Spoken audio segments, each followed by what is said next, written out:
Okay, so ये आपका Python crash course है।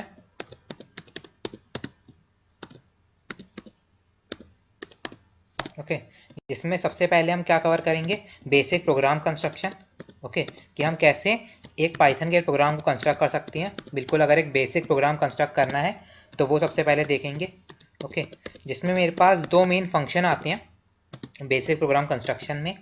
एक तो मेरा होता है इनपुट फंक्शन, ओके, और एक होता है मेरा प्रिंट फंक्शन। ओके, सो इन्हें हम डिटेल में पढ़ेंगे। तो इसके बाद हम ऑपरेटर्स पढ़ेंगे।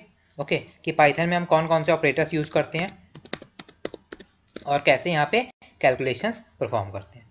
ओके, और इसके बाद हम यहाँ पर कुछ डेटा टाइप्स देखेंगे और डेटा स्ट्रक्चर्स देखेंगे जो पाइथन के अंदर होते हैं। ओके, डेटा टाइप्स जैसे कि आपका इंटीजर हो गया, फ्लोट हो गया और कॉम्प्लेक्स हो गया। ओके, और इसके अलावा डेटा स्ट्रक्चर्स भी देखेंगे जैसे कि आपकी लिस्ट हो गई, टपल्स हो गए, डिक्शनरी हो गई, सेट हो गए। ओके, ये सब चीज़ें हम इसमें कवर करेंगे data types and data structures में। ओके, उसके अलावा कुछ कंट्रोल स्टेटमेंट्स देखेंगे यहाँ पर। ओके, कौन कौन सी कंट्रोल स्टेटमेंट्स, जैसे कि आपकी कंडीशनल स्टेटमेंट और आइटरेटिव स्टेटमेंट।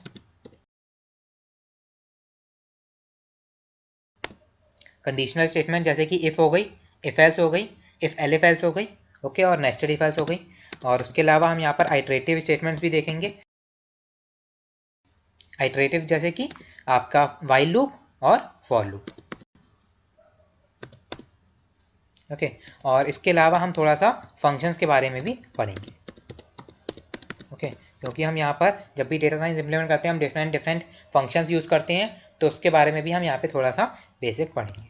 ओके, और इसके अलावा हम थोड़ा सा जैसे कि लाइब्रेरीज को इंपोर्ट करेंगे, तो लाइब्रेरीज को कैसे इंपोर्ट कर सकते हैं उसके बारे में भी थोड़ा सा यहाँ पे पढ़ेंगे। Okay, libraries and modules.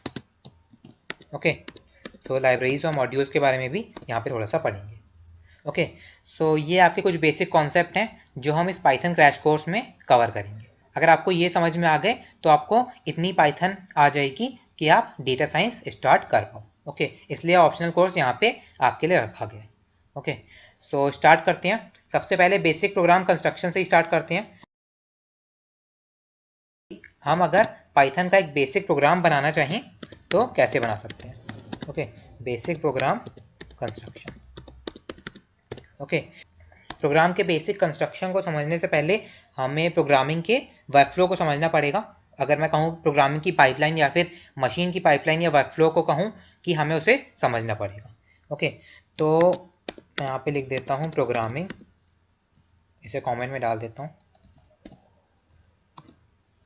Okay, अगर मैं प्रोग्रामिंग की लेट्स से क्या देते हैं पाइपलाइन कह लेते हो या फिर आप कह सकते हो वर्कफ्लो कह सकते हो।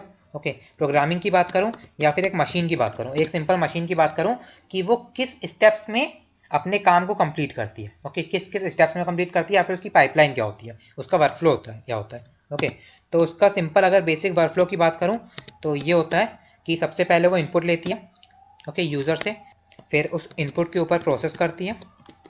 ओके, फिर उस प्रोसेस के ऊपर क्या करती है फिर उस प्रोसेस के हिसाब से हमें आउटपुट निकाल के देती है। ओके, यही हमारा बेसिक वर्कफ्लो होता है एक प्रोग्रामिंग का, या फिर आप कह सकते हो इन जनरल टर्म एक मशीन का। ओके, इसी में काम करता है इनपुट प्रोसेस आउटपुट में, तो हम प्रोग्राम भी इसी ऑर्डर में कंस्ट्रक्ट करेंगे।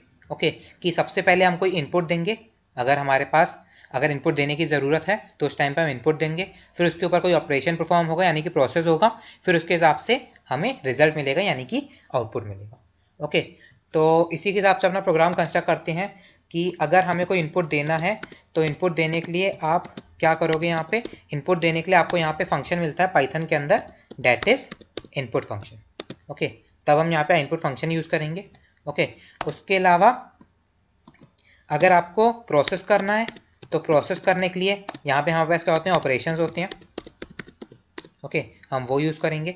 उसके अलावा हमें क्या करना है, अगर आउटपुट चाहिए, फाइनल रिजल्ट चाहिए, तो आउटपुट के लिए हम यहाँ पे क्या यूज़ करते हैं, आउटपुट के लिए हम यहाँ पर प्रिंट फंक्शन यूज़ करते हैं। ओके, सो इस स्टेप में इस तरह से मेरा क्या होता है, एक बेसिक प्रोग्राम यहाँ पे कंस्ट्रक्ट किया जाता है। सबसे पहले इनपुट, अगर इनपुट की ज़रूरत है, फिर प्रोसेस अगर कोई ऑपरेशन करना है, फिर बाद में हमारा आउटकम। ओके, तो मैं इसी के ऊपर एक प्रोग्राम बना के दिखा देता हूँ। लेट्स से मैं क्या कर लूँ, एक इनपुट ले लूँ और उसे डिस्प्ले करा दूँ, सिर्फ इनपुट और आउटपुट। तो मैं क्या करूँगा, एक वेरिएबल ले लेता हूँ, let's say a equals to input, input function लगा दिया। तो इससे क्या होगा, इनपुट फंक्शन मेरे को इनपुट ला के देगा और किसके अंदर डाल देगा, ए के अंदर डाल देगा। ओके, इस स्टेटमेंट का यही मतलब है। अगर आप लिखते हो ए इक्वल्स टू इनपुट, तो यानी कि इनपुट फंक्शन आपके लिए इनपुट ला के देगा और उसे किसके अंदर डाल देगा, ए के अंदर डाल देगा। ओके, अब उसी ए को मैं प्रिंट करा देता हूँ, यानी कि आउटपुट में यहाँ पे दिखा देता हूँ। तो ऐसे करके यहाँ पे दिखा देगा।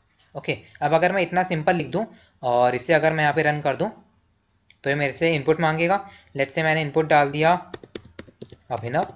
ओके, इसे रन कर दिया तो आउटपुट में देख लो, आउटपुट में भी मेरे पास क्या आ गया, अभिनव यहाँ पे लिखा हुआ आ गया। ओके, सो ये एक बेसिक प्रोग्राम कंस्ट्रक्शन होता है इसका, पाइथन लैंग्वेज का। ओके, अब इसे थोड़ा और डिटेल में समझते हैं कि और क्या क्या चीज़ें हो सकती हैं इसके अंदर। पहले किसको समझते हैं, पहले हम इनपुट को समझ लेते हैं यहाँ पे। ओके, पहले मैं यहाँ पे इनपुट फंक्शन को डिटेल में एक्सप्लेन कर देता हूँ। ओके, फिर आगे हम प्रिंट फंक्शन पे आएंगे। ओके, सो जैसा कि मैंने ऊपर करके दिखाया कि अगर आपको किसी भी वेरिएबल में वैल्यू चाहिए, किससे, यूजर से चाहिए, तो सिंपली एक वेरिएबल ले लो। लेट्स से मैंने ए नाम से एक वेरिएबल लिया था, इक्वल्स टू करके इनपुट फंक्शन लिख दो। तो ये क्या करेगा, आपको यहाँ पर वेरिएबल इसमें डेटा डाल देगा इसके अंदर। ओके, वेरिएबल के अंदर आप जो भी डेटा डालोगे वो डाल देगा। ओके, इसके अलावा क्या कर सकते हो आप यहाँ पर, कि आप इनपुट पे अपना कर्सर ले जाओ। ओके, यहाँ पर आके शिफ्ट टैब दबा दो। ओके, अपना कर्सर फंक्शन पे ले जाओ और शिफ्ट टैब दबा दो, तो आपकी इस तरह से एक विंडो खुल जाएगी। ओके, इस तरह से एक विंडो खुल जाएगी और ये आपको सिंटैक्स बता देगी कि आप इस फंक्शन के साथ क्या क्या कर सकते हो। ओके, इसकी डॉक स्ट्रिंग आप पढ़ लो। डॉक स्ट्रिंग में लिखा हुआ है, क्या लिखा है, read a string from standard input. आप जो भी इनपुट दोगे उसे एक स्ट्रिंग की फॉर्म में क्या कर लेगा, रीड कर लेगा। ओके, और फिर इसके अंदर क्या लिखा है, इसके अंदर लिखा है प्रॉम्प्ट इक्वल्स टू नन। यानी कि यहाँ पर प्रॉम्प्ट का क्या मतलब है, प्रॉम्प्ट यानी कि अगर हम यूजर को कोई इंस्ट्रक्शन देना चाहते हैं, अगर हम यूजर को कोई इंस्ट्रक्शन देना चाहते हैं तो यहाँ पे प्रॉम्प्ट की हेल्प से दे सकते हैं। प्रॉम्प्ट का मतलब होता है एक यूजर को इंस्ट्रक्शन देना। तो यहाँ पे आप नीचे पढ़ लो, the prompt string if given is printed to the standard output without trailing new line before reading input. Okay, तो ये क्या करेगा, अगर आप इसमें कोई प्रॉम्प्ट देते हो तो उस प्रॉम्प्ट को यानी कि उस इंस्ट्रक्शन को लिख देगा और फिर उसी के आगे क्या लेगा, आपसे इनपुट यहाँ पे ले लेगा। ओके, आप यहाँ पे कैसे दे सकते हो इंस्ट्रक्शन, वो भी मैं आपको बता देता हूँ। ओके, सो मैं यहाँ पे लिख देता हूँ फॉर इंस्ट्रक्शन। ओके, और इसी इनपुट फंक्शन के अंदर आप क्या करो, स्ट्रिंग की फॉर्म में आप जो भी इसके अंदर लिखोगे वो एज अ इंस्ट्रक्शन आउटपुट में लिख दिया जाएगा। जैसे कि मैं यहाँ पे लिख देता हूँ एंटर योर नेम, मैं यहाँ पे लिख देता हूँ एंटर योर नेम। ओके, तो यानी कि मैं क्या चाह रहा हूँ यूजर से, कि यूजर मुझे एक इनपुट दे दे, क्या दे दे, अपना नेम दे दे, और उस नेम को मैं कहाँ पे स्टोर कर दूँ, ए नाम के वेरिएबल के अंदर स्टोर कर दूँ। ये मैं चाह रहा हूँ कि यूजर के सामने ये इंस्ट्रक्शन प्रिंट होके आ जाए। तो आप इस तरीके से इन्वर्टेड कॉमा के फॉर्म में यहाँ पे लिख सकते हो। ओके, इसे मैं रन कर दूं तो ये क्या करेगा, देखो अब इसने मेरे सामने क्या लिख दिया, एंटर योर नेम, इंस्ट्रक्शन दे दिया, यानी कि अब मुझे यहाँ पे अपना नेम देना है। तो मैं अपना नेम दे देता हूँ, लेट्स से अभिनव श्रीवास्तव दे देता हूँ। ओके, और इसे रन कर देता हूँ तो मेरा इनपुट में अभिनव श्रीवास्तव चला जाएगा। ओके, अब मैंने आपको क्या बताया था कि ये जो इनपुट फंक्शन है ये हमेशा ही जो इनपुट लेगा किसकी फॉर्म में लेगा, स्ट्रिंग की फॉर्म में लेगा। आप शिफ्ट टैब दबा के यहाँ पे देख लो, लिखा हुआ read a string from standard input. ये जब भी इनपुट लेगा किस फॉर्म में लेगा, स्ट्रिंग की फॉर्म में लेगा। आप यहाँ पे टाइप चेक कर सकते हो, आपको यहाँ पे एक फंक्शन मिलता है टाइप के नाम से। ओके, ये टाइप फंक्शन किसके लिए यूज होता है, अगर आपको किसी भी अपने डेटा का टाइप चेक करना है। डेटा टाइप्स हम बनाते हैं, integer type, float type, string type. Okay, तो अगर आपको किसी भी डेटा का टाइप चेक करना है तो आप इस टाइप फंक्शन की हेल्प से यहाँ पे चेक कर सकते हो। ओके, तो अगर इसके अंदर मैं क्या डाल दूँ, इनपुट डाल दूँ। ओके, इनपुट फंक्शन मैं इसी के अंदर डाल देता हूँ, टाइप फंक्शन के अंदर, और इसे मैं रन कर दूँ तो पहले तो ये मुझसे एक इनपुट मांगेगा। ओके, इस इनपुट में मैंने क्या डाल दिया, लेट्स से मैंने डाल दिया 67, मैंने डाल दिया 67, जो कि मेरा क्या है, जो कि मेरा इंटीजर है। 67 मेरा इंटीजर है, लेकिन इनपुट फंक्शन बाय डिफॉल्ट क्या लेता है, स्ट्रिंग लेता है। ओके, तो अगर इसे मैं रन करता हूँ तो देखो इसने मुझे आउटपुट में क्या दिया, str, यानी कि ये मेरा क्या है, ये एक स्ट्रिंग है। 67 भले ही मेरा एक नंबर है लेकिन वो इन्वर्टेड कॉमा की फॉर्म में स्ट्रिंग के अंदर स्टोर है। ओके, वैसे ही अगर मैं इसे दोबारा रन कर दूं और इस बार अगर मैं कोई नेम डाल देता हूँ, लेट्स से अभिनव भी डाल देता हूँ। ओके, तो अभिनव मेरा क्या, अभिनव मेरा टेक्स्ट है, तो वो स्ट्रिंग की फॉर्म में तो वो तो आएगा ही, तो वो भी देख लो मेरा स्ट्रिंग की फॉर्म में। ओके, आप इनपुट फंक्शन के अंदर कुछ भी डाल लो, भले ही आप फ्लोट डाल लो, लेट्स से 56.34 करके मैं फ्लोट डाल देता हूँ, एक डेसिमल वैल्यू डाल देता हूँ और इसे रन कर देता हूँ, तो भी वो भी स्ट्रिंग ही होगी। ओके, और इसके अलावा आप कॉम्प्लेक्स भी दे देते हो, कॉम्प्लेक्स यानी कि हमारे कॉम्प्लेक्स नंबर होते हैं जिन्हें हम अभी ये बाद में डिटेल में पढ़ेंगे, ये सारे डेटा टाइप्स। लेट्स से मैं ऐसे करके कॉम्प्लेक्स नंबर दे देता हूँ 5 + 6j और इसे रन कर देता हूँ, तो ये भी मेरा स्ट्रिंग है। ओके, सब कुछ मेरा एक स्ट्रिंग की फॉर्म में यहाँ पे स्टोर करता है, कौन, मेरा इनपुट फंक्शन। ओके, तो आप यहाँ पर इस तरीके से इनपुट ले सकते हो स्ट्रिंग की फॉर्म में। ओके, लेकिन अगर आप एक पर्टिकुलर डेटा टाइप में इनपुट लेना चाहो तो वो भी कर सकते हो। जैसे कि मान लो अगर आपको इंटीजर की फॉर्म में इनपुट चाहिए,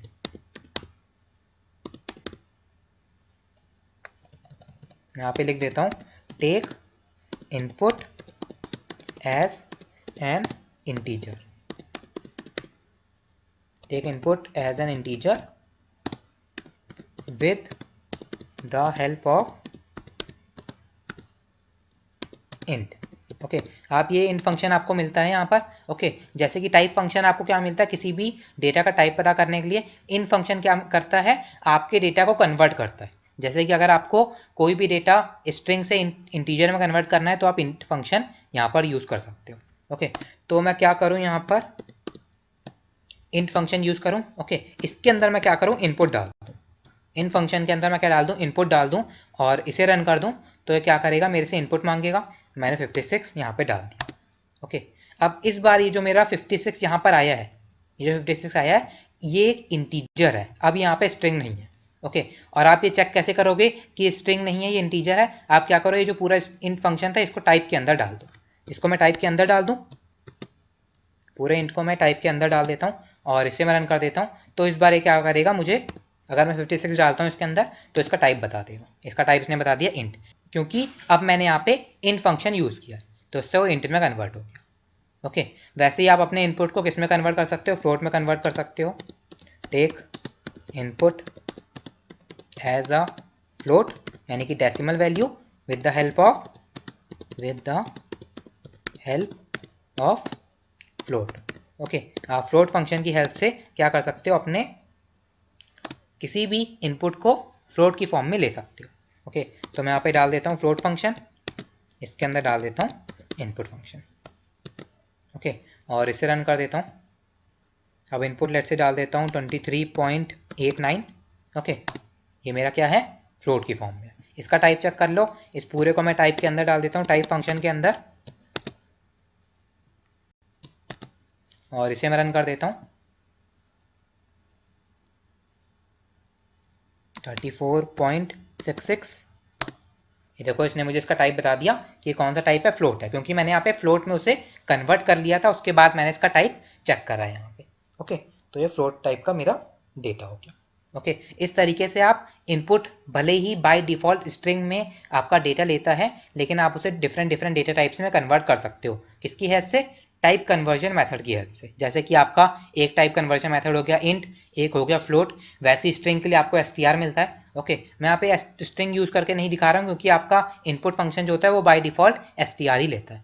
ओके, जब हम डेटा टाइप्स और डेटा स्ट्रक्चर्स को और डिटेल में पढ़ेंगे तब इन सारे डेटा टाइप्स को और अच्छे से समझेंगे। ओके, सो और क्या क्या कर सकते हो आप इनपुट फंक्शन के अंदर, आप इनपुट फंक्शन के अंदर /n भी यूज कर सकते हो।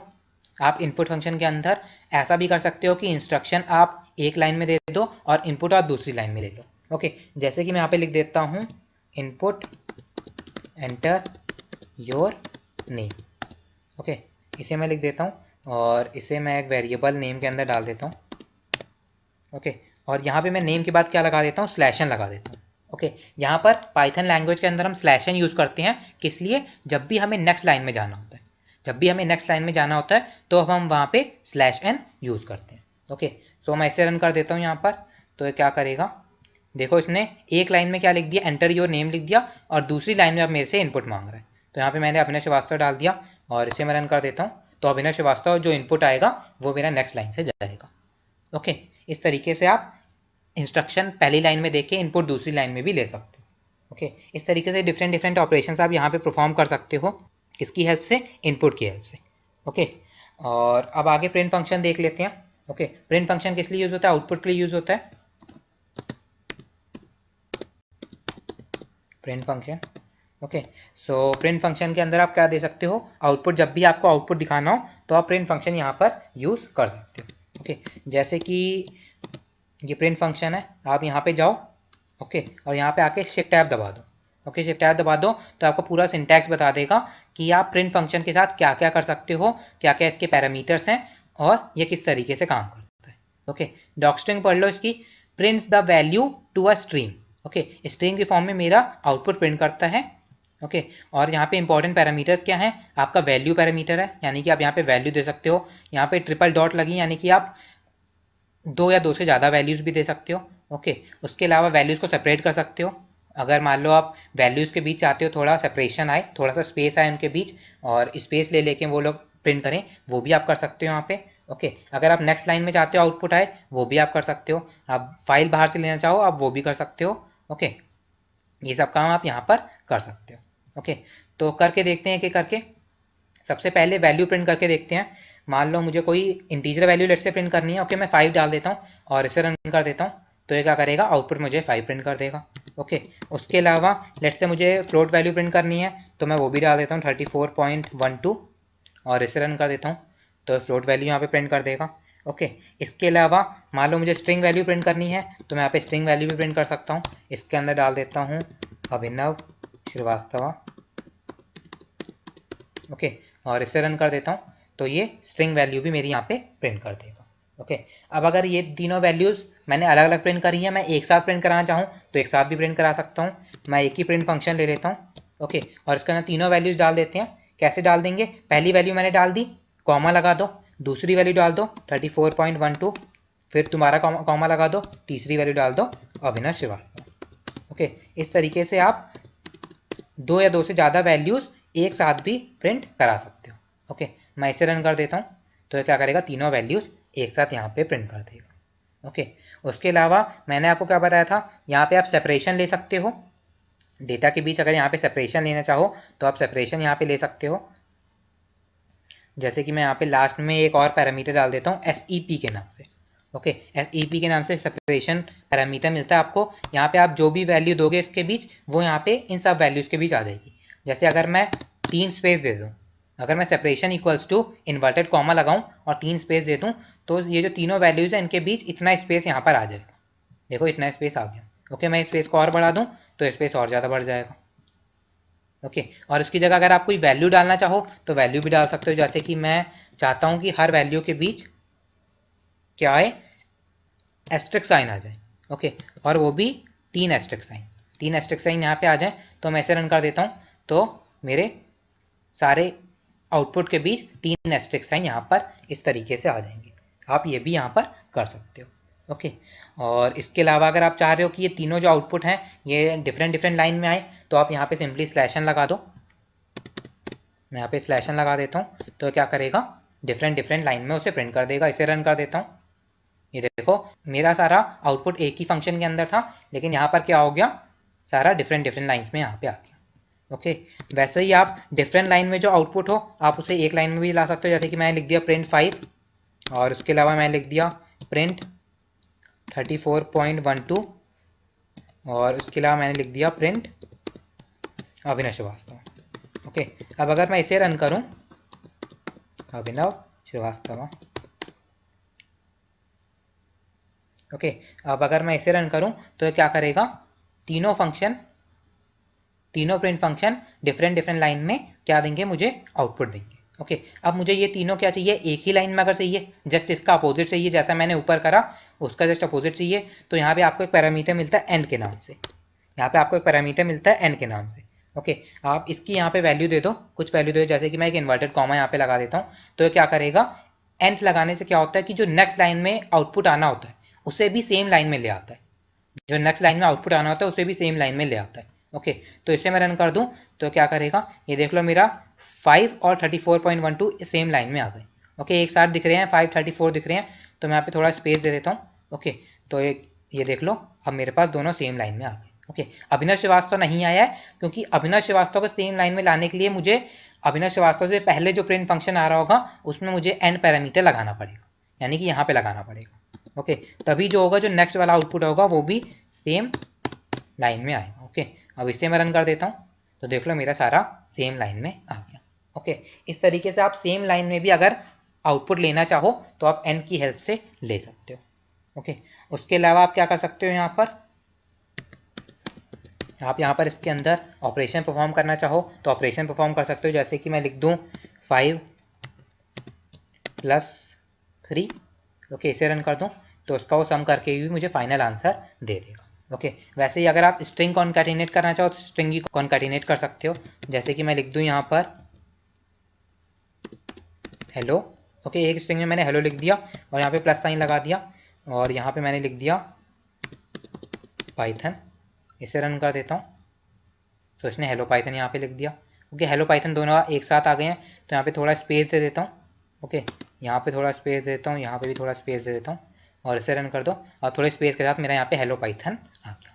ओके, इस तरीके से आप स्ट्रिंग भी यहाँ पे कॉन्कैटिनेट कर सकते हो, यानी कि आप प्रिंट फंक्शन के अंदर भी अगर आप ऑपरेशन परफॉर्म करना चाहो कर सकते हो।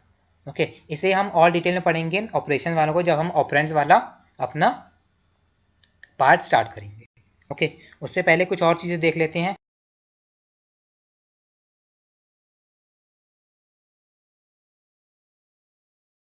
लेट्स से मैं डालता हूँ यहाँ पे प्रिंट फंक्शन के अंदर फ्लोट फंक्शन मैंने लिख दिया प्रिंट फंक्शन के अंदर। ओके, यानी कि जो भी मेरे पास वैल्यू हो उसे फ्लोट में कन्वर्ट करके मुझे दे दे यहाँ पे। जैसे कि मैंने 56 डाल दिया। ओके, और इसे मैं रन कर देता हूँ तो 56 मेरा इंटीजर है तो 56 का सबसे पहले फ्लोट निकालेगा फिर उसे प्रिंट कर देगा। ओके, इसे मैं रन कर दूँ तो देख लो मुझे क्या मिल गया 56.0। 56.0 मेरा क्या है, फ्लोट नंबर है। वैसे इसका अपोजिट कर लेते हैं। जैसे कि मैं यहाँ पे इन डाल देता हूँ। ओके, और इसके अंदर मैं लिख देता हूँ 67.33 और इसे मैं रन कर देता हूँ तो 67.33 का ये मुझे इंटीजर दे देगा जो मेरा होगा 67। ओके, इस तरीके से आप एक प्रिंट फंक्शन के अंदर भी ऑपरेशन परफॉर्म करना चाहो तो कर सकते हो। ओके, सो अब और आप यहाँ पे क्या कर सकते हो, अब यहाँ पे आपका जैसे कि हम इनपुट फंक्शन और प्रिंट फंक्शन की बात कर रहे हैं तो पाइथन लैंग्वेज के अंदर आपके जो फंक्शन होते हैं वो एज अ वैल्यू होल्डर भी आप उन्हें यूज़ कर सकते हो। ओके, जैसे कि अगर मैं क्या करता था प्रिंट फंक्शन के अंदर ऐसे 5 लिख देता था। ओके, तो 5 मेरी एक वैल्यू होती थी और इसे मैं रन करता था तो मुझे यहाँ पे 5 वैल्यू मिल जाती थी। ओके, लेकिन अब मैं इसकी जगह डायरेक्ट इनपुट फंक्शन भी डाल सकता हूँ। ओके, पाइथन में आपको यहाँ पे एडवांटेज मिलता है कि आप पूरा एक इनपुट फंक्शन यहाँ पे डाल सकते हो। ओके, इसकी हेल्प से आप इनपुट ले सकते हो फिर उसे आप प्रिंट फंक्शन की हेल्प से प्रिंट करा सकते हो। ओके, अब अगर मैं इसे रन करूँ तो ये मेरे से क्या मांगेगा, इनपुट मेरे से मांगेगा, मैं यहाँ पे 5 डाल दूंगा तो यहाँ पे ये देख लो मेरे पास नीचे यहाँ पे 5 प्रिंट होके आ जाएगा। ओके, इस तरीके से आप प्रिंट फंक्शन के अंदर भी अगर इनपुट लेना चाहो तो आप डायरेक्टली भी ले सकते हो। ओके, यही हमारा एक एडवांटेज होता है पाइथन के अंदर, जिसकी हेल्प से पाइथन के प्रोग्राम्स का जो लाइन ऑफ कोड होता है, जो मैंने आपको LOC बताया था लाइन ऑफ कोड, वो यहाँ पर काफ़ी कम होता है। ओके, तो इसके अंदर भी आप इंस्ट्रक्शन दे सकते हो। जैसे कि आप सिंपल आपका इनपुट फंक्शन काम करता है। ओके, एंटर योर नेम करके मैं दे देता हूँ तो भी ये बिल्कुल वैसे ही काम करेगा जैसे नॉर्मली काम करता था। ओके, इससे आपका लाइन ऑफ कोड भी काफ़ी ज़्यादा कम हो जाएगा। ओके, ऐसे करके आप यूज़ कर सकते हो। और इसके साथ भी अगर आप ऑपरेशन परफॉर्म करना चाहो तो ऑपरेशन परफॉर्म कर सकते हो। जैसे कि मैं क्या करूँ, यहाँ पर इससे इनपुट ले लूँगा। ओके, और इनपुट फंक्शन हमेशा ही स्ट्रिंग में लेता है इनपुट, तो मैं स्ट्रिंग को लेट्स से कॉन्कैटिनेट भी कर सकता हूँ। किसके साथ, लेट्स से श्रीवास्तवा के साथ कॉन्कैटिनेट कर देता हूँ। ओके, और इसे मैं रन कर देता हूँ तो भी ये बिल्कुल अच्छे से काम करेगा, बिना किसी प्रॉब्लम के काम करेगा। ओके, सो मैंने यहाँ पे अभिनव डाल दिया। ओके, और इस अभिनव को मैं रन कर देता हूँ तो आउटपुट में देख लो मेरे पास अभिनव श्रीवास्तवा यहाँ पर लिख के आ गया। ओके, तो आप इनपुट फंक्शन को एज अ वैल्यू होल्डर भी यूज़ कर सकते हो। ओके, उसके अलावा और किस काम के लिए यूज़ कर सकते हो आप, अगर यहाँ पे लेट्स से इंटीजर वैल्यू को ऐड या सब्सट्रैक्ट करना चाहो तो वो भी कर सकते हो। ओके, लेकिन उसके लिए पहले आपको अपने डेटा को इंटीजर में कन्वर्ट करना पड़ेगा। ओके, जैसा कि मैंने आपको बताया था कि जो हमारा इनपुट फंक्शन होता है वो बाय डिफ़ॉल्ट किस में लेता है, स्ट्रिंग में आंसर लेता है। ओके, तो मैं क्या करूँगा, ये मेरा इनपुट फंक्शन है। ओके, और इसमें मैं क्या करता हूँ, इसके साथ ऐड कर देता हूँ लेट्स से 40। ओके 40 मैं इसका ऐड कर देता हूँ जो भी मुझे यहाँ पे इनपुट मिलेगा। लेकिन इनपुट फंक्शन से मुझे इनपुट किस में मिलेगा, स्ट्रिंग की फॉर्म में मिलेगा। तो मैं उस स्ट्रिंग को किस में कन्वर्ट कर लूँ, इंटीजर में कन्वर्ट कर लूँ।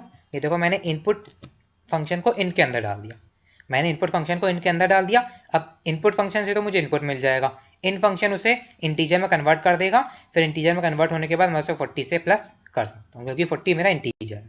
ओके इसे मैं रन कर देता हूँ और लेट्स से यहाँ पे डाल देता हूँ 30, मैं 30 डाल दिया और फिर रन कर देता हूँ।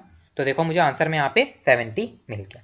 ओके सो इस तरीके से आप क्या कर सकते हो, यहाँ पर एडिशन सब्सट्रैक्शन भी इस तरीके से परफॉर्म कर सकते हो। ओके मेरा पॉइंट मेन ये है कि आप यहाँ पे इनपुट फंक्शन को एज अ वैल्यू होल्डर कहीं पर भी किसी भी जगह पे यूज़ करना चाहो तो यूज़ कर सकते हो।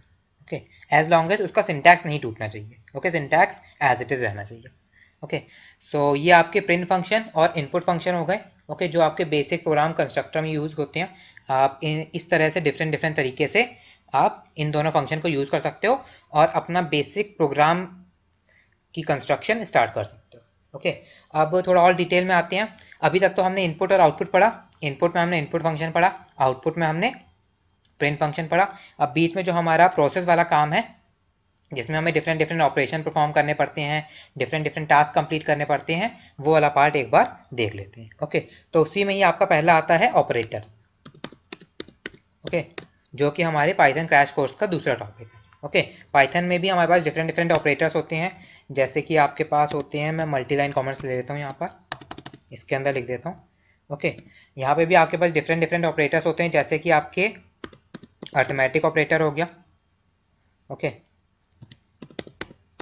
जैसे कि आपके सी लैंग्वेज और C++, जावा इन सब में होते थे, वैसे ही आपके वही सारे ऑपरेटर्स आपके यहाँ पे भी हैं। अर्थमेटिक ऑपरेटर्स जो एडिशन सब्सट्रैक्शन मल्टीप्लिकेशन वाले हो गए। उसके अलावा असाइनमेंट ऑपरेटर्स, कोई एक वैल्यू किसी वेरिएबल को असाइन करने के लिए। ओके हमारे पास असाइनमेंट ऑपरेटर्स हो गए। उसके अलावा मेरे पास कंपैरिजन ऑपरेटर्स हो गए, कंपैरिजन ऑपरेटर्स। ओके और इसके अलावा आपके पास लॉजिकल ऑपरेटर्स होते हैं।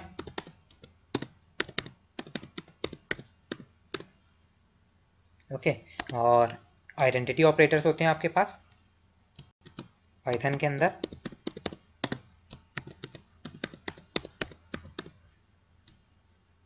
मेंबरशिप ऑपरेटर्स,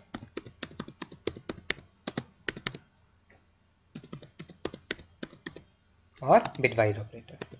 ओके सो ये डिफरेंट ऑपरेटर्स हैं जो हमें पाइथन के अंदर मिलती हैं। अब इन सबको एक एक करके डिटेल में पढ़ते हैं। ओके सबसे पहले अर्थमेटिक ऑपरेटर से स्टार्ट करता हूँ। अर्थमेटिक हमारे वही हो गए सिंपल एडिशन, सब्सट्रैक्शन, मल्टीप्लिकेशन और डिवीजन वाले। ओके तो आप यहाँ पर क्या कर सकते हो, पाइथन के अंदर किसी दो वैल्यूज़ का एडिशन कर सकते हो। लेट्स से मैंने एक डाल दी 5 और दूसरी मैंने डाल दी, ए बीच में प्लस का साइन लगा दिया। ओके और 3 डाल दिया। ओके तो इन दोनों का मुझे एडिशन मिल जाएगा यहाँ पे। इसे मैं रन कर देता हूँ। ओके और सब्सट्रैक्शन कर सकते हो उसी तरीके से 5 - 3, तो आपको क्या मिल जाएगा, सब्सट्रैक्शन मिल जाएगा, 2 मिल गया। ओके और मल्टीप्लिकेशन आप यहाँ पे कर सकते हो। मैंने लिख दिया 5 * 3। ओके मल्टीप्लिकेशन के लिए हम यहाँ पे एस्ट्रिक साइन यूज़ करते हैं, तो ये आपको इसका प्रोडक्ट दे देगा। ओके और डिवीजन साइन आप यूज़ कर सकते हो, जैसे कि मैंने यहाँ पे डाल दिया 5/3। फॉरवर्ड स्लैश आप यूज़ करते हो किसके लिए, डिवाइड के लिए, तो आपको डिवाइड दे देगा। ओके अब ये मुझे जो डिवाइड मिला है यहाँ पे किसकी फॉर्म में मिला है, फ्लोट की फॉर्म में मिला है। ओके अगर आपको इस डिवाइड को क्वोशिएंट और रिमाइंडर में सेपरेट करना है तो क्वोशिएंट के लिए आप क्या कर सकते हो, यहाँ पे डबल फॉरवर्ड स्लैश लगा दो। ओके तो ये क्या करेगा, यहाँ इससे उसका क्वोशिएंट मिल जाएगा। आपका जो डबल स्लैश होता है, मैं यहाँ पे लिख देता हूँ, जो आपका ये डबल स्लैश होता है ये किसके लिए होता है, ये होता है आपका क्वोशिएंट के लिए। ओके मैं यहाँ पे कमेंट में डाल देता हूँ इसे। सो आप जब भी एक नंबर को दूसरे नंबर से डिवाइड करते हो तो आपको एक क्वोशिएंट मिलता है, एक रिमाइंडर मिलता है। ओके क्वोशिएंट चाहिए हो तो आप double forward slash sign use करो। ओके और उसके अलावा अगर आपको रिमाइंडर चाहिए तो रिमाइंडर के लिए आपके पास ये होता है मॉड्यूलो ऑपरेटर। ओके इसकी हेल्प से आपको यहाँ पे रिमाइंडर मिल जाएगा। ओके जैसे कि यहाँ पे मैंने अगर 5 को 3 से डिवाइड करूँगा तो क्वोशिएंट 1 मिलेगा, तो ऊपर मुझे क्वोशिएंट मिल गया और नीचे रिमाइंडर 2 मिलेगा, तो मुझे यहाँ पे रिमाइंडर मिल गया। ओके इस तरीके से आप डिफरेंट ऑपरेटर्स यहाँ पे यूज़ कर सकते हो। और भी बहुत सारे होते हैं, जैसे कि पावर ऑपरेटर होता है। पावर ऑपरेटर आपका डबल एस्टेरिस्क साइन होता है। ओके आप डबल एस्टेरिस्क साइन लगा दो और उसके बाद आप जो भी नंबर लिखोगे वो पहले वाले नंबर की पावर बन जाएगा। ओके, यहाँ पे थोड़ा आप सिंटैक्स का ध्यान रखना। ओके, कि आप जो पहला नंबर लिखोगे डबल एस्टेरिस्क साइन से पहले वो आपका एक्चुअल नंबर होगा, और डबल एस्टेरिस्क साइन के बाद जो आप नंबर लिखोगे वो आपकी पावर होगी। इसका मतलब है 5 की पावर 3। ओके, या फिर आप 5 का क्यूब कह सकते हो, सेम। ओके, तो इसे मैं रन कर देता हूँ, तो मुझे 5 का क्यूब यानी कि 125 यहाँ पर दे देगा। ओके, इस तरीके से आप पावर यूज़ कर सकते हो। और अब हम यहाँ पे अरिथमेटिक ऑपरेटर्स की बात कर ही रहे हैं तो उनकी प्रेसिडेंस की भी बात कर लेते हैं। ओके, यहाँ पे भी जैसे कि एक सिंपल मैथ्स में ऑपरेटर्स की प्रेसिडेंस होती है, वैसे ही यहाँ पर भी होती है। जैसे कि अगर मैं लिख दूँ 5 + 3 * 5 + 2।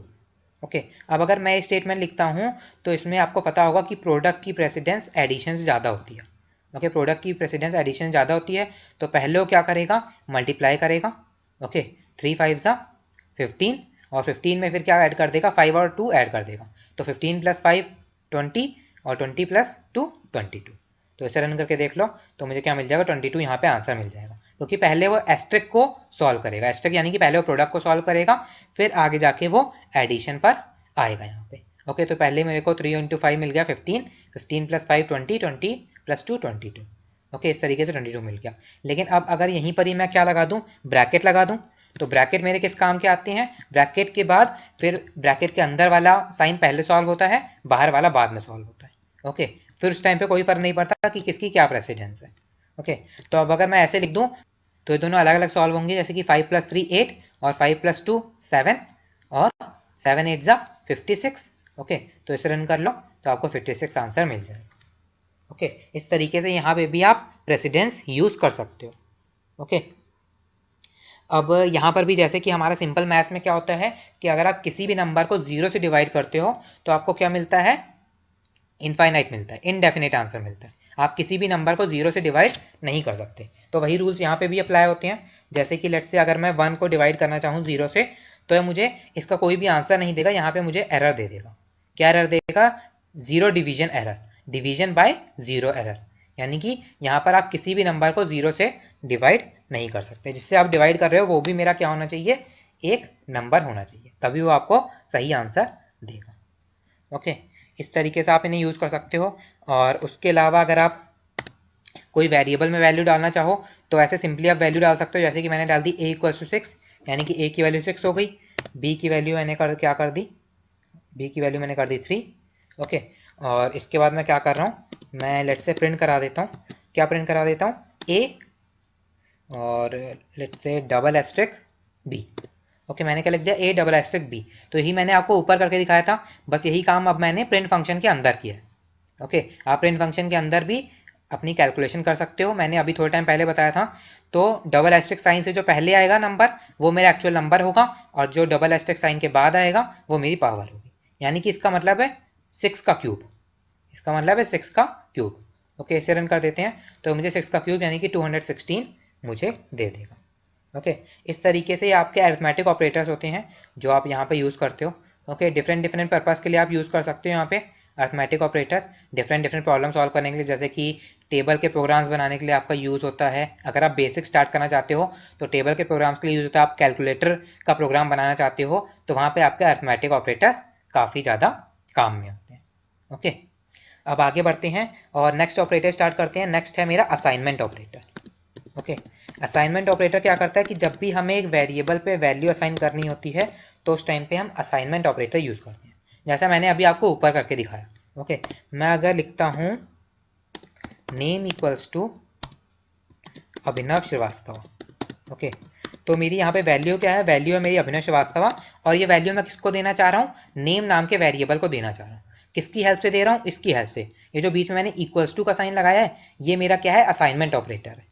ओके, ये मेरा असाइनमेंट ऑपरेटर है जो क्या कर रहा है, ये अभिनव श्रीवास्तव वाली वैल्यू को किस पे असाइन कर रहा है, नेम पे असाइन कर रहा है। ओके, सो इसे रन कर देते हैं, और अब आप नेम को रन कर दो तो मुझे क्या दे देगा, अभिनव श्रीवास्तव यहाँ पर दे देगा। ओके, वैसे ही आप किसके साथ कर सकते हो, इंटीजर के साथ कर सकते हो। लेट्स से मैंने एक वेरिएबल x ले लिया। ओके, इसमें मैंने क्या वैल्यू डाल दी, इसमें लेट्स से वैल्यू मैंने डाल दी 28। लेट्स से मैंने 28 वैल्यू डाल दी और इसे रन कर देता हूँ तो x में मेरी क्या वैल्यू आ जाएगी, 28 आ जाएगी। ओके, इस तरीके से आप यहाँ पे वैल्यू डिफरेंट तरीके की असाइन कर सकते हो इक्वल्स टू की हेल्प से। ओके, इसके अलावा और भी डिफरेंट हमारे पास असाइनमेंट ऑपरेटर होते हैं, जैसे कि एक मेरे पास होता है प्लस इक्वल्स टू। मेरे पास एक ऑपरेटर होता है प्लस इक्वल्स टू।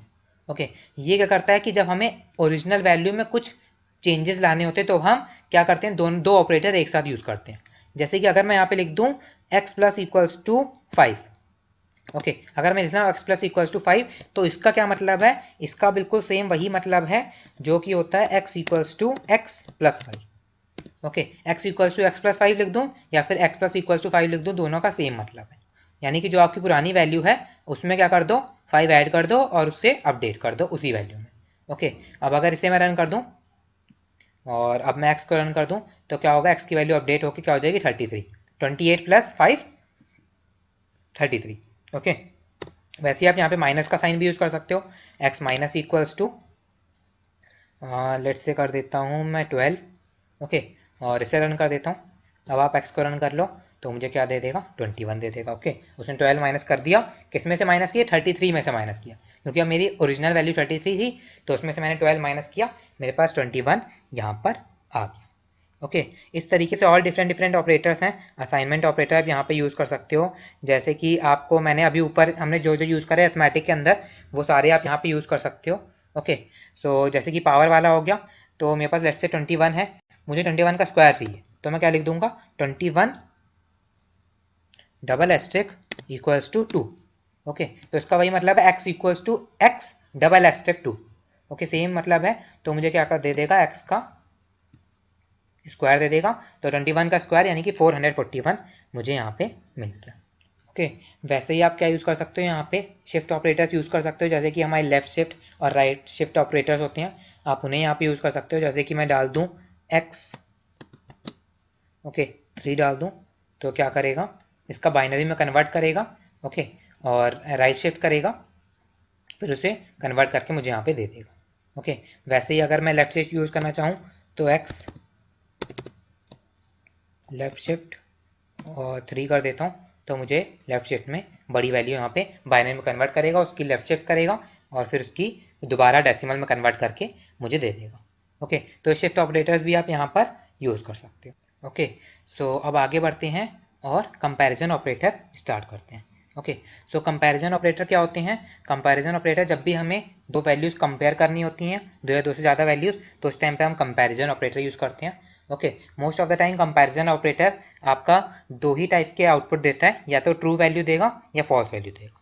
ओके, क्योंकि जब भी आप दो वैल्यूज़ को कंपेयर करोगे तो आपको या तो ट्रू वैल्यू मिलेगी या फॉल्स मिलेगी। ओके, जैसे कि मैं यहाँ पे लेता हूँ 5 इज़ ग्रेटर देन 3, मैंने लिया यहाँ पे 5 इज़ ग्रेटर देन 3, मैं यहाँ पे हेडिंग डाल देता हूँ comparison operator. Okay, comparison operator. Okay, so मैंने लिख दिया 5 ग्रेटर देन 3। ओके, तो ये मेरी वैल्यू क्या है, ये वैल्यू मेरी ट्रू है, तो मुझे आंसर में क्या मिल गया, ट्रू मिल गया। ओके, क्योंकि मेरी 5 जो वैल्यू होती है वो इंटीजर में 3 से बड़ी होती है। लेकिन अब अगर मैं इसका उल्टा कर दूं, अगर मैं कह दूं कि 5 इज़ लेस देन 3, तो ये मेरी कंडीशन क्या है, फॉल्स है, तो देख लो मुझे यहाँ पे फॉल्स मिल गया।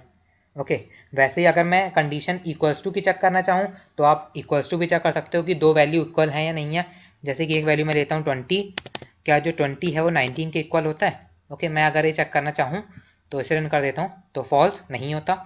लेकिन अगर मैं 19 को ही 19 के साथ चेक करना चाहूँ तो ये ट्रू होता है, क्योंकि 19 की वैल्यू 19 के बराबर होती है।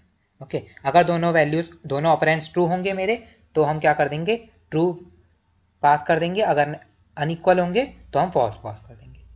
ओके, यहाँ पर हमारे ये ऑपरेटर्स होते हैं। ओके, अब वैसे ही अगर आप नॉट इक्वल्स टू के चेक करना चाहो तो नॉट इक्वल्स टू के लिए भी चेक कर सकते हो। तो नॉट इक्वल्स टू फॉल्स तब देगा जब मेरी वैल्यू इक्वल होंगी।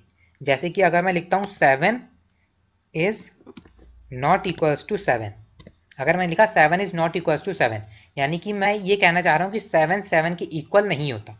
ओके, लेकिन ये मेरी स्टेटमेंट फॉल्स है, क्योंकि 7 7 के ही इक्वल होता है, तो ये स्टेटमेंट मेरी फॉल्स है, ये मुझे यहाँ पे आउटपुट में मिल जाएगा। ओके, अब अगर मैं 7 के अलावा यहाँ पे कोई और डिजिट डाल देता हूँ, लेट्स से 9 डाल देता हूँ, तो ये मुझे ट्रू देगा।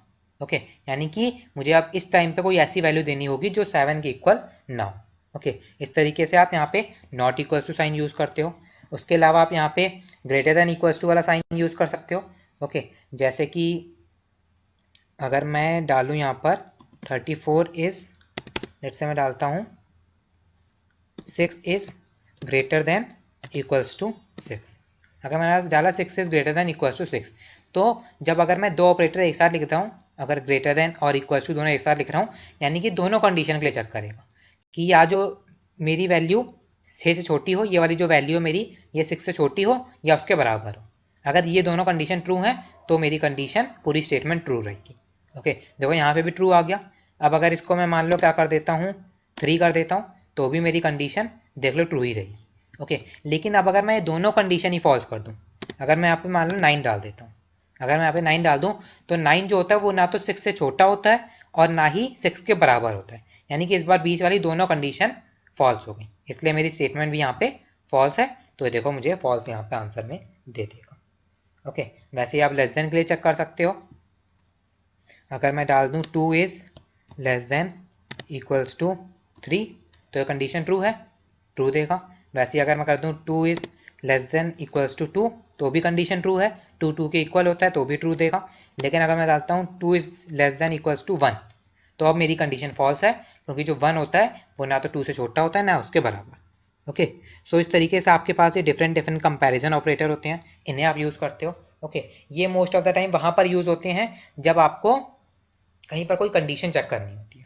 ओके, कंडीशन के टाइम पे ये वहाँ पे यूज़ होते हैं। ओके, सो ये थे आपके कंपैरिजन ऑपरेटर। ओके, अब आगे बढ़ते हैं और लॉजिकल ऑपरेटर देख लेते हैं। ओके, लॉजिकल ऑपरेटर क्या होते हैं? लॉजिकल ऑपरेटर में आपके पास 3 ऑपरेशंस आती हैं। एक होता है मेरे पास लॉजिकल एंड, एक होता है लॉजिकल और एक होता है मेरे पास लॉजिकल नॉट। ओके, ये किस बेसिस पे काम करता है इसे देखते हैं एक बार। लॉजिकल ऑपरेटर जिसमें मेरे पास 3 मिलते हैं, एक मुझे मिलता है एंड, एक मुझे मिलता है और, ओके, और एक मुझे मिलता है नॉट। ओके, सो एंड क्या करता है? ये तीनों हमारे logical operator mostly Boolean values पे काम करते हैं। हमारे जो लॉजिकल ऑपरेटर होते हैं बूलियन वैल्यूज पे काम करते हैं। तो ये क्या करता है, जैसे कि मेरे पास एंड है, तो एंड क्या करेगा, जब मेरे पास दोनों कंडीशन ट्रू होंगी तो मुझे क्या लॉजिकल एंड क्या देगा, मुझे कंडीशन ट्रू देगा। ओके, अगर एक भी कंडीशन फॉल्स होती है तो मुझे पूरी मेरी स्टेटमेंट फॉल्स हो जाएगी जहाँ पे एंड लगा होगा। ओके, और क्या करेगा कि मेरे पास 2 वैल्यूज दी हुई हैं, 2 बूलियन वैल्यूज दी हैं। ओके, एक बूलियन वैल्यू भी अगर उन दोनों में से ट्रू है तो मेरी पूरी स्टेटमेंट ट्रू है। ओके, अगर दोनों मेरे पास बूलियन वैल्यूज हैं और दोनों बूलियन वैल्यू में से एक भी बूलियन वैल्यू मेरी ट्रू है तो मेरा क्या है, मेरी कंडीशन ट्रू है, पूरी स्टेटमेंट ट्रू है। नॉट क्या करेगा, नॉट आपको जो भी आपकी बूलियन वैल्यू होगी उसके जस्ट अपोजिट वैल्यू आपको दे देगा। ओके, उसकी जस्ट अपोजिट वैल्यू आपको दे देगा। ओके, लॉजिकल ऑपरेटर आपके तब काम में आते हैं जब हमें 2 या 2 से ज़्यादा कंडीशन चेक करनी होती है। ओके, मैंने जैसे ऊपर आपको कंपैरिजन ऑपरेटर बताया जो हमेशा किस में आंसर देता है, मुझे ट्रू या फॉल्स की फॉर्म में देता है, यानी कि ये मेरी बूलियन वैल्यूज़ हैं। तो ऐसी ही बूलियन वैल्यूज़ जब हमें 2 या 2 से ज़्यादा चेक करनी होती हैं तो हम वहाँ पे एंड और या नॉट यूज़ करते हैं। ओके, तो इसे इम्प्लीमेंट करके देखते हैं। जैसे मैं सबसे पहले एक बूलियन वैल्यू ले लेता हूँ। मैंने एक वेरिएबल लिया a और उसमें मैंने डाल दिया ट्रू। ओके, एक लिया मैंने b और इसमें मैंने डाल दिया फॉल्स। ओके, और एक c ले लेता हूँ, c में मैंने क्या डाल दिया, ट्रू डाल दिया। और एक d ले लेता हूँ, d में मैंने क्या डाल दिया, फॉल्स डाल दिया। ओके, 2 मैंने ट्रू वैल्यू ले ली और 2 मैंने फॉल्स वैल्यू ले ली। ओके, अब मैंने आपको क्या बताया कि एंड ट्रू तब देगा जब मेरी दोनों कंडीशन क्या होंगी, ट्रू होंगी। ओके, यानी कि अगर मैं यहाँ पे पास कर दूँ a और यहाँ पे लिख दूँ and c, a and c, a मेरा क्या है देख लो ट्रू है, c भी मेरा क्या है, ट्रू है, मेरी दोनों कंडीशन ट्रू हैं। ओके, जब दोनों कंडीशन ट्रू होती हैं तभी मेरा ट्रू होती है। तो देख लो इसने मुझे यहाँ पे ट्रू दे दिया। ओके, अब अगर एक भी कंडीशन में फॉल्स कर दूं, जैसे कि यहाँ पे b दे देता हूँ, a एंड b दे देता हूँ, b मेरा फॉल्स है तो मुझे क्या दे देगा, तभी मुझे फॉल्स देगा। ओके, अब अगर एक भी कंडीशन मेरी फॉल्स है तो ये मुझे फॉल्स दे देगा। लेकिन आपका और ऑपरेटर ऐसे काम नहीं करता। अगर मैं ऑपरेंड वही रहने दूँ, ऑपरेंड मैं a और b रहने देता हूँ और इसके बीच में इस बार मैं और लगा देता हूँ, इस बार मैं और लगा देता हूँ a और b, तो a मेरा क्या है, ट्रू है, b मेरा क्या है, फॉल्स है। लेकिन मैंने आपको क्या बताया कि और ऑपरेटर जो होता है वो कैसे काम करता है कि अगर दोनों वैल्यूज में से एक भी वैल्यू मेरी ट्रू है तो मुझे फाइनल वैल्यू ट्रू मिलेगी। तो देख लो मुझे ट्रू मिल गई। ओके, और में क्या होता है कि फॉल्स होने के लिए दोनों कंडीशन फॉल्स होनी चाहिए, दोनों मुझे फॉल्स रखनी पड़ेंगी, तभी जाके मुझे क्या देगा, फॉल्स देगा, वरना उसके अलावा ये मुझे ट्रू देगा। अगर मैं मान लो दोनों ट्रू रख देता हूँ, जैसे कि मैं यहाँ पे ए रख देता हूँ और यहाँ पे सी रख देता हूँ, ओके, तो कंडीशन अभी भी ट्रू हो रही है कि एक भी कोई कंडीशन ट्रू होनी चाहिए, तो मेरा पूरी स्टेटमेंट ट्रू रहेगी। ओके, अब अगर एक को मैं फॉल्स कर दूँ, ए और बी कर दूँ, तो भी मेरा ये ट्रू रहेगा। ओके, और अगर दोनों फॉल्स कर दूँ तब जाके मेरा ये क्या देगा, मेरे को पूरा फॉल्स देगा। ओके, लेकिन एंड ऑपरेटर ऐसे नहीं था, एंड ऑपरेटर में दोनों आपके ट्रू होने चाहिए। ओके, अब इसके अलावा आपके पास नॉट ऑपरेटर है, जैसे कि मैं यहाँ पे क्या लगा दूँ, अगर मैं लिख दूँ नॉट ए, अगर मैं नॉट ए लिख दूँ तो ए मेरा ट्रू है, तो ए का अपोजिट मुझे फॉल्स दे देगा। ओके, वैसे ही मैं ए की जगह बी लिख दूँ नॉट बी, तो बी मेरा फॉल्स है, तो फॉल्स की जगह मुझे यहाँ पे ट्रू दे देगा। ओके, इस तरीके से हम यहाँ पे लॉजिकल ऑपरेटर यूज़ करते हैं। Logical operator most of the time condition के लिए ट्रू यूज़ होते हैं, जैसे कि अगर मैं लिख दूँ 5 इज ग्रेटर देन 3, ये हम पहले कर चुके हैं, ये कंडीशन क्या थी, ट्रू थी। ओके, और मैं यहाँ पे लिख दूँ एंड लगा के लिख दूँ 7 is less then 2, 7 is less then 2। मैं दो कंडीशन दी, एक condition the 5 is greater then 3 और दूसरी मैंने condition the 7 is less then 2। Okay, तो पहली कंडीशन आप देख लो मेरी क्या है, पहली कंडीशन मेरी ट्रू है, लेकिन दूसरी कंडीशन मेरी यहाँ पे फॉल्स है, दूसरी कंडीशन फॉल्स है, तो मुझे इसका पूरे का आंसर क्या मिलना चाहिए, एन लगा है बीच में। ओके, एन लगा है तो पूरे का आंसर मुझे क्या मिलेगा, फॉल्स मिलेगा, क्योंकि एन में दोनों कंडीशन ट्रू होनी चाहिए, तभी मुझे फाइनल आंसर ट्रू मिलता है। ओके, इसे रन कर दो, देख लो मुझे फॉल्स मिल गया। अब अगर मैं यहाँ पे अगर एक सिंपल साइन चेंज कर दूँ, 7 इज ग्रेटर देन 2 कर दूँ, तो अब मेरी ये वाली कंडीशन भी ट्रू है और ये वाली कंडीशन भी ट्रू है, यानी कि मेरी दोनों कंडीशन ट्रू हैं, तो ये क्या करेगा, तब मुझे उस केस में ट्रू रिटर्न करेगा। ओके, वैसे ही मैं क्या कर दूं, इसे वापस चेंज कर दूं 7 इज लेस देन 2, यानी कि इसे दोबारा एक कंडीशन मैंने फॉल्स कर दी, ये वाली कंडीशन मैंने फॉल्स कर दी, तो एंड में तो ये मुझे फॉल्स ही दे रहा था, लेकिन अगर एंड की जगह मैं और लगा दूं, तो और ऑपरेटर कैसे काम करता है कि एक भी कंडीशन ट्रू होगी तो मुझे ट्रू देगा, तो इसे रन कर दो तो मुझे ट्रू मिल जाएगा यहाँ पे। ओके, इस तरीके से यहाँ पे काम करता है।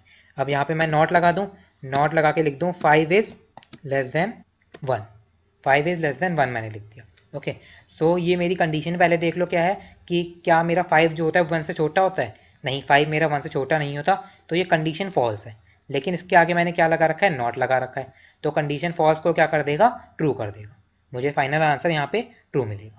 ओके, इस तरीके से लॉजिकल ऑपरेटर्स हम यहाँ पर यूज़ करते हैं। ओके, सो जब आगे प्रोग्राम्स बनाएंगे हम, अभी बहुत सारे प्रोग्राम्स बनाएंगे जिसमें हमें कंडीशन यूज़ करनी पड़ेंगी, तो उस टाइम पे ये एंड और नॉट काफ़ी काम आएगा। ओके, इसके बाद हमारा लॉजिकल ऑपरेटर के बाद आता है बिटवाइज ऑपरेटर। ओके, बिटवाइज क्या करता है, बिटवाइज में भी हमारे पास बिटवाइज एंड होता है, बिटवाइज और होता है, बिटवाइज नॉट होता है, जो क्या करते हैं हमारे नंबर को पहले बाइनरी में कन्वर्ट करते हैं, ओके, फिर उसके ऊपर काम करते हैं, ये होते हैं मेरे बिटवाइज ऑपरेटर। ओके, सो इसको समझने के लिए पहले थोड़ा सा हम एक एग्जाम्पल देखेंगे इसका, मैं इसे कमेंट में डाल देता हूँ और नीचे एक मल्टी लाइन कमेंट ले लेता हूँ। ओके, मल्टी लाइन कमेंट ले लेता हूँ। सो लेट्स से मुझे किसका बिटवाइज चाहिए, मुझे बिटवाइज चाहिए 4 और 2 के बीच का, मुझे 4 और 2 के बीच का बिटवाइज चाहिए, तो यहाँ पे मैं क्या लगाऊंगा, यहाँ पे हम ये वाला साइन लगाऊंगा। अगर मुझे बिटवाइज एंड चाहिए तो एंड वाला ये वाला साइन लगेगा। ओके, अगर मुझे बिटवाइज और चाहिए तो और के लिए आपका ये वाला साइन लगेगा। ओके, और के लिए आपका ये वाला साइन लगेगा। ओके, सो इन दोनों को करके देखते हैं, पहले 4 और 2 के बीच का एंड देखते हैं। ओके, अगर मैं 4 और 2 के बीच का एंड की बात करूं तो 4 का सबसे पहले बाइनरी मुझे चाहिए होगा। 4 का बाइनरी मेरे पास क्या होता है, 4 का बाइनरी मेरे पास होता है 100, 100 मेरा 4 का बाइनरी होता है। ओके, और उसके अलावा मेरा 2 का बाइनरी क्या होता है, 2 का बाइनरी मेरा होता है 010, ये मेरा 2 का बाइनरी होता है। ओके, अब अगर मैं यही चीज़ निकालना चाहूँ, इसका 4 एंड 2 निकालना चाहूँ, मैं इसे यहाँ से डिलीट करके नीचे ले आता हूँ। ओके,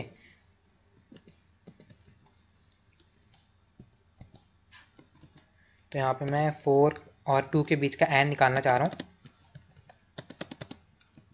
तो क्या होगा 4 और 2 के बीच का एंड आप क्या कर दो, जो बिट बाय बिट इसे चेक कर लो। एंड क्या होता है, आपका कॉन्सेप्ट वही है कि एंड कैसे काम करता है कि दोनों कंडीशन मेरी ट्रू होनी चाहिए। ओके, ट्रू को हम 1 से दिखाते हैं अगर बिट की फॉर्म में अगर देखना चाहें, और फॉल्स को हम 0 से यहाँ पे दिखाते हैं। ट्रू मेरा 1 होता है, फॉल्स मेरा 0 होता है।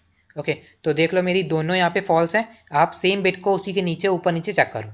ओके, तो लास्ट वाली डिजिट को आप 4 की लास्ट वाली डिजिट को आप 2 की लास्ट वाली डिजिट के साथ कंपेयर करो, तो देख लो दोनों मेरे 0 हैं, तो लास्ट वाली डिजिट मेरी क्या हो जाएगी, 0 हो जाएगी।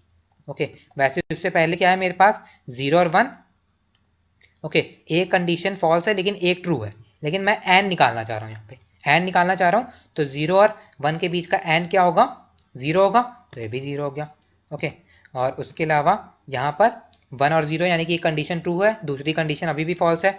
ये फर्स्ट वाली चेक कर लो दोनों की बिट, 4 की पहली बिट और 2 की पहली बिट चेक कर लो, तो 4 की पहली 1 है, 2 की पहली 0 है, तो यानी कि मेरा फाइनल क्या होगा, 0 होगा, तो यहाँ पे 0 मेरे पास आ जाएगा। 000 यानी कि मेरा 4 और 2 के बीच का एंड क्या होगा, 0 होगा। ओके, तो चेक कर लेते हैं इसी को। एक नया यहाँ पे सेल ले लेता हूँ और मैं यहाँ पे डाल देता हूँ 4 बिटवाइज एंड 2। ओके, और इसे रन कर देता हूँ। ये देख लो मुझे क्या मिल गया, 0 यहाँ पे आंसर मिल गया। ओके, इसका क्या हो गया, मेरा दोबारा इसको डेसिमल में कन्वर्ट कर दिया गया, तो इसका डेसिमल मेरे पास दोबारा 0 हो जाएगा। लेकिन अगर मैं और की बात करूं तो और में क्या होता है, और में हम एक भी कंडीशन ट्रू होती है तो मेरी पूरी कंडीशन ट्रू होती है। ओके, सो 4 की लास्ट बिट है 0, 2 की लास्ट बिट है 0, यानी कि मेरी फाइनल बिट 0 है, तो यहाँ पे मैं 0 लिख दूंगा। ओके, अब 4 की दूसरी बिट है, सेकेंड लास्ट बिट है 0, लेकिन 2 की सेकेंड लास्ट बिट है 1। और मैंने क्या बताया था कि और के केस में एक भी अगर कंडीशन ट्रू होती है तो हम ट्रू लेते हैं। एक 0 है लेकिन एक 1 मेरे पास अवेलेबल है, तो मेरा यहाँ पे क्या हो जाएगा, 1 हो जाएगा। ओके, वैसे यहाँ पे देख लो 4 का पहला 1 है और 2 का पहला 0 है, तो यहाँ पे 1 आ जाएगा।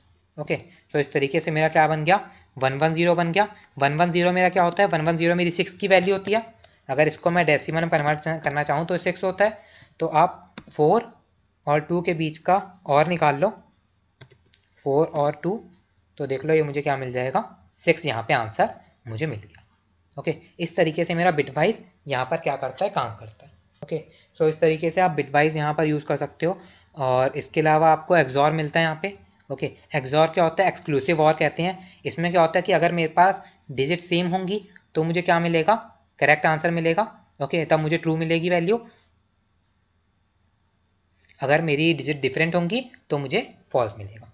तो अगर मैं इसी का निकालना चाहूँ तो और का एक्सॉर का हमारे पास ये साइन होता है, 4 मैं लिखूँगा और मैं ये साइन लगा दूंगा, ये आपका एक्सॉर का साइन होता है, और 2 लिख दूंगा, तो यानी कि इसकी वैल्यू क्या हो जाएगी मेरे पास, इसकी वैल्यू हो जाएगी 0 और 1 क्या है, मेरे डिफरेंट हैं, तो मैं यहाँ पे क्या लिख दूंगा, 1 लिख दूंगा, और 0 और 1 डिफरेंट है तो 1 लिख दूंगा, और 0 0 सेम है तो मैं 0 लिख दूंगा। ओके, और इसे मैं रन कर तो मेरा क्या आ जाएगा, 110 आ गया। 110 में किसकी वैल्यू होती है, 6 की वैल्यू होती है, तो आप 4 और 2 के बीच का एक्सॉर निकाल लो। ये देखो मुझे यहाँ पे 6 वैल्यू मिल गई। ओके, सो इस तरीके से आप क्या करते हो, यहाँ पे एक्सॉर यूज करते हो। उसके अलावा आपके पास राइट शिफ्ट और लेफ्ट शिफ्ट भी यहाँ पे होता है, बिटवाइज राइट शिफ्ट और बिटवाइज लेफ्ट शिफ्ट, जो आपको क्या करेगा, बिटवाइज में कन्वर्ट करेगा, फिर उसकी राइट शिफ्ट या लेफ्ट शिफ्ट करेगा। ओके, तो अगर मैं 4 की बिटवाइज करना चाहूँ 2 के साथ, तो मुझे इसकी बिटवाइज राइट शिफ्ट करके मुझे बता देगा 1 आ गई। ओके, इसी की मैं राइट शिफ्ट करना लेफ्ट शिफ्ट करना चाहूँ तो ये मुझे लेफ्ट शिफ्ट करके बता देगा 16 हो गई। ओके, इस तरीके से आप बिटवाइज भी यहाँ पर यूज कर सकते हो। ओके, सो ऐसे ही आपके पास आइडेंटिटी ऑपरेटर होते हैं।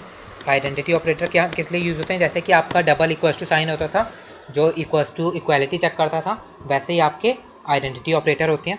ओके, आइडेंटिटी ऑपरेटर में आपको बता देता हूँ, हमारे पास 2 होते हैं।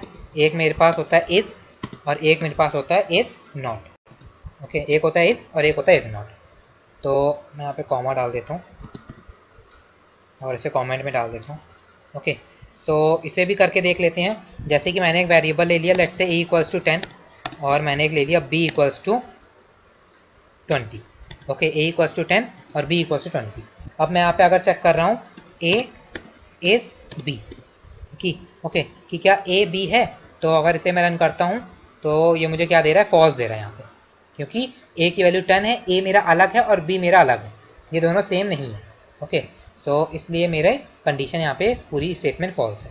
अगर मैं यहाँ पे नॉट लगा दूँ कि क्या ए बी नहीं है, ए इज़ नॉट बी, और इसे रन कर दूँ तो मुझे ये कंडीशन ट्रू दे देगा, क्योंकि इस बार ए जो होता है बी के बी नहीं है। ओके, वैसे ही मैं यहाँ पे क्या कर लूँ, ए इज़ नॉट ए कर दूँ। ओके, कि क्या ए नहीं है, तो एक मेरी कंडीशन फॉल्स है, क्योंकि ए ही है। ओके, वैसे ही मैं यहाँ पे क्या कर दूँ, अगर ए इज़ ए कर दूँ तो मुझे इसके बीच बता देगा कि क्या ए होता है, तो हाँ ए ही है, तो ये मेरी कंडीशन यहाँ पे ट्रू। ओके, तो ये आपके आइडेंटिटी ऑपरेटर होते हैं। ओके, इसके अलावा आपके पास मेंबरशिप ऑपरेटर एक होते हैं। मेंबरशिप ऑपरेटर हम किस लिए यूज़ करते हैं कि जब भी हमें किसी सीक्वेंस या फिर डेटा स्ट्रक्चर या कलेक्शन में कोई एलिमेंट ढूंढना होता है, तब हम यहाँ पे मेंबरशिप फंक्शन यूज़ करते हैं। ओके, मेंबरशिप ऑपरेटर, तब हम यहाँ पे मेंबरशिप ऑपरेटर यूज़ करते हैं। ओके, सो मेंबरशिप में मेरे पास दो आते हैं, एक मेरे पास होता है इन और एक मेरे पास होता है नॉट इन। एक होता है इन और एक मेरे पास होता है नॉट इन। ओके, इन हम तब यूज़ करते हैं कि जब हमें चेक करना होता है कि हाँ वो उसके अंदर अवेलेबल है एलिमेंट, और नॉट इन हम तब यूज़ करते हैं जब हमें ये कंफर्म करना होता है कि उसके अंदर नहीं। जैसे कि मैं क्या करता हूँ, एक वेरिएबल ले लेता हूँ नेम के नाम से, और इसमें मैं अभिनव श्रीवास्तव डाल देता हूँ। ओके, अभिनव श्रीवास्तव, और इसके बाद एक वेरिएबल ले लेता हूँ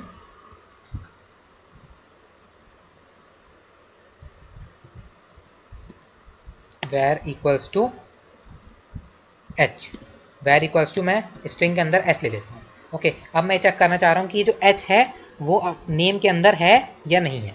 ओके, तो मैं कैसे लिखूंगा, मैं इसे ऐसे लिखूंगा,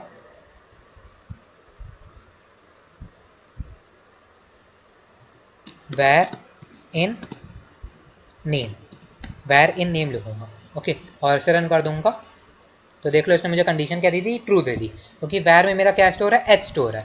h मेरा क्या है, h मेरा एक लेटर है जो किसके अंदर है, अभिनव के अंदर। यहाँ पे h मेरा अवेलेबल है, इसलिए इसने यहाँ पे ट्रू दे दिया। ओके, जैसे कि अगर मैं यहाँ पे k डाल दूँ, अगर वेरिएबल की वैल्यू मैं k कर दूँ तो k मेरा क्या है, अभिनव श्रीवास्तव के अंदर नहीं है। अगर इसे मैं रन करता हूँ तो अब ये फॉल्स देगा, क्योंकि अब where जो है नेम के अंदर नहीं है। ओके, तो यार मेंबरशिप ऑपरेटर हम और भी यूज़ करेंगे जब हम डेटा स्ट्रक्चर्स को और डिटेल्स में हम वहाँ पे पढ़ेंगे। जब हम लिस्ट यूज़ करते हैं, हम टपल्स यूज़ करते हैं, हम डिक्शनरी यूज़ करते हैं, तब ये आपके यूज़ होते हैं इन और नॉट इन, तो हम वहाँ पे इन्हें और डिटेल में करके देखेंगे। ओके, सो इसी के साथ यहाँ पर हमारा ऑपरेटर वाला पार्ट फिनिश होता है।